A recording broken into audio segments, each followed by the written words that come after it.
Good afternoon, Dr. Maria Geraldine Casil Torralba. My name is Janelle Urbet Casil Torralba from 11 Adriano.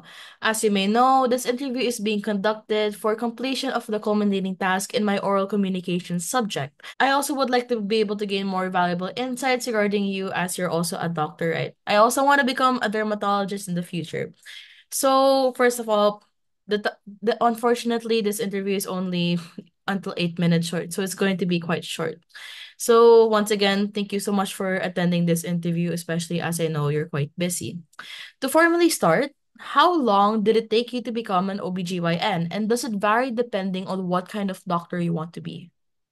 Okay. First of all, to be a doctor, like a general doctor or a general practitioner, it will take you 4 years of pre-medical school. So that's a course in college, any 4-year course in college. Okay. And then you need an additional 5 years in medical school. So after like 9 years, you're already a general doctor or a general practitioner. And then depending on the residency or the field you want to specialize in, it will take several years again. Like for me, I wanted to be an obstetrician gynecologist, so it took me like additional 4 years. But after residency, you can go into further training. Like for me, after I finished residency in OBGYN, I wanted to further specialize in managing high-risk pregnant patients. So that's why I took another 2 years of fellowship in maternal fetal medicine, pregnant patients with medical problems or fetal problems. So depending on the specialty that you want to get into after completing medical school. So for those who want to be a surgeon, that's another 5 years. But then if they want to be like a plastic surgeon, that will take another like 3 years of training. Like so if those who want to be pediatricians, 3 years, but a pediatric cardiologist will still need another 3 years. So for you, if you want to be a dermatologist after completing medical school. So it will take 3 years of general dermatology, that's residency.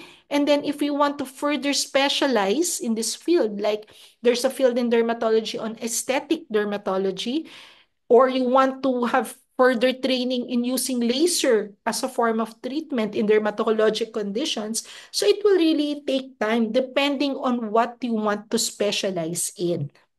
Oh, I see. So, do you remember how old you were when you started officially earning? Well, during residency in OBGYN, I took my residency in the Philippine General Hospital. So I already had a salary from the government. Okay. And then I took my fellowship another 2 years. So actually, since there was no K to 12 during my time, I started college 16 years old, finished BS psychology, my pre-med course at 20 years old, medical school plus 5 years, so 25, but board exam, and then 4 years of residency, and then 2 years in maternal fetal medicine. So actually, I finished at 32 years old Oh, wow. before I could earn, like charge my patients for a certain fee. I was already 32 years old.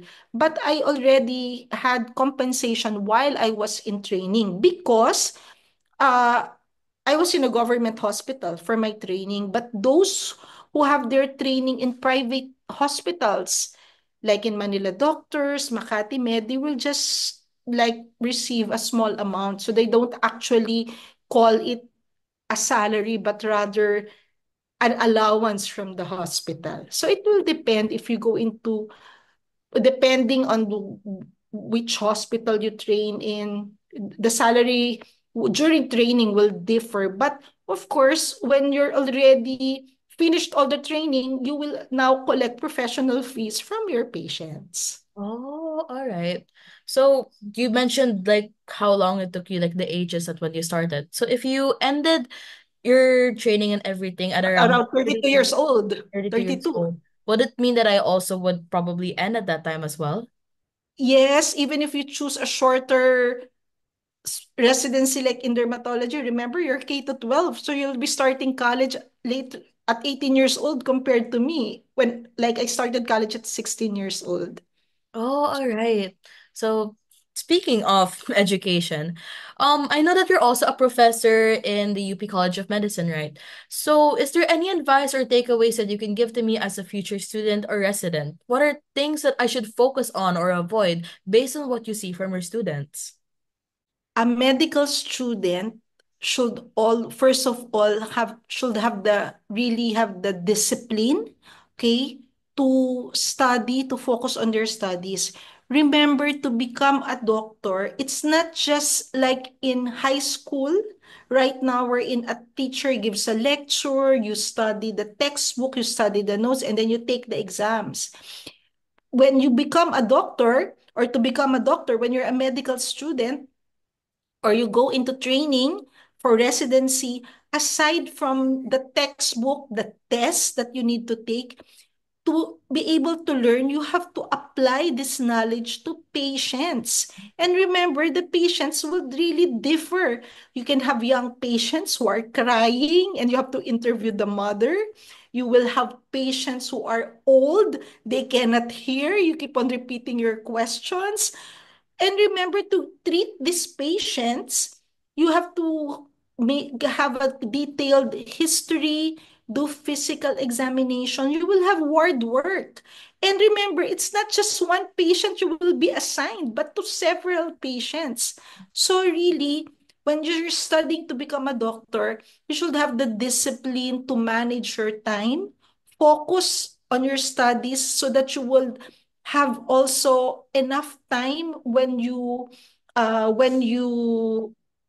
see your patients at the wards, and of course to have also enough time for yourself to be with your family.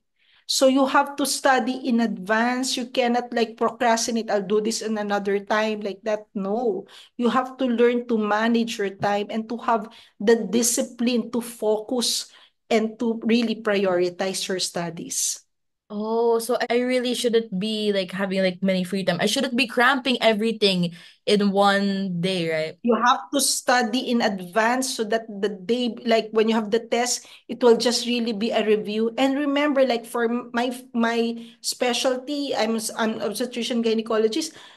For example, I have a test. I have a patient in labor, so I have to do labor watch. So it's really unpredictable. That's why in med school, you really have to manage your time. I have to study this ahead because I might have to do this for my patient.